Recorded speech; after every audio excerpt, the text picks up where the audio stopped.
میں بند میں وہ علامہ اقبال کہتے ہیں محفل کون و مقام سحر و شام پھرے، میں توحید کو لے کر صفت جام پھرے، کوہ دشت میں لے کر تیرا پیغام پھرے، اور معلوم ہے تجھ کو کبھی ناکام پھرے، دشت و دشت دریا بھی نہ چھوڑے ہم نے، بحر ظلمات میں دوڑا دیے گھوڑے ہم نے۔ علامہ اقبال کہتے ہیں کہ یہ جو وقت اور جگہ کی محفل ہے، یعنی ٹائم اور سپیس کی جو محفل ہے، کون کا مطلب ہے وقت اور مکان کا مطلب ہے سپیس، تو ٹائم اینڈ سپیس کی جو محفل ہے اس میں ہم پھرتے رہیں، اور یہ نہیں کہ کسی ایک وقت میں پھرتے رہیں، صبح سے لے کے شام تک پھرتے رہیں، ٹائم اور سپیس کی اس محفل کے اندر، یعنی اس کائنات کے اندر، اس دنیا کے اندر ہم صبح سے لے کے شام تک پھرتے رہیں۔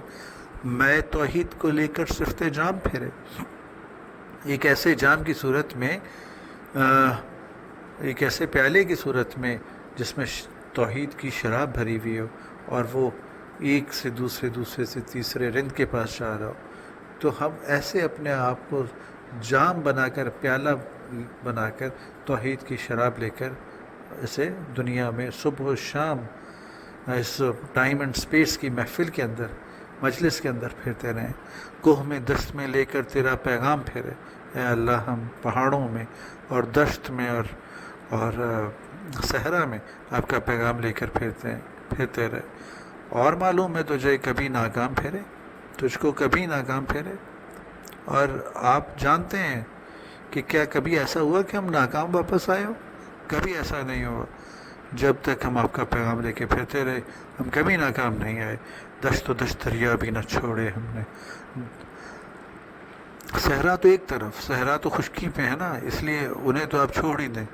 دریا بھی نہ چھوڑے ہم نے تو دریاؤں کو بھی نہیں چھوڑا، ہم نے تو دریاؤں کو بھی پار کر ڈالا، بحر ظلمات میں دوڑا دیے گھوڑے ہم نے۔ اور یہ جو ظلمت، تاریکی، سیاہی کا سمندر ہے، اس کے اندر ہم نے روشنی کے دیے لے کر، دیوں کی طرح اپنے گھوڑے جو ہیں ان کے اندر ڈال دیے۔ یہ جو پیغام روشنی کا تھا، یا توحید کی روشنی کا پیغام لے کر ہم اپنے گھوڑوں کے ساتھ تاریکی کے سمندروں میں اتر گئے۔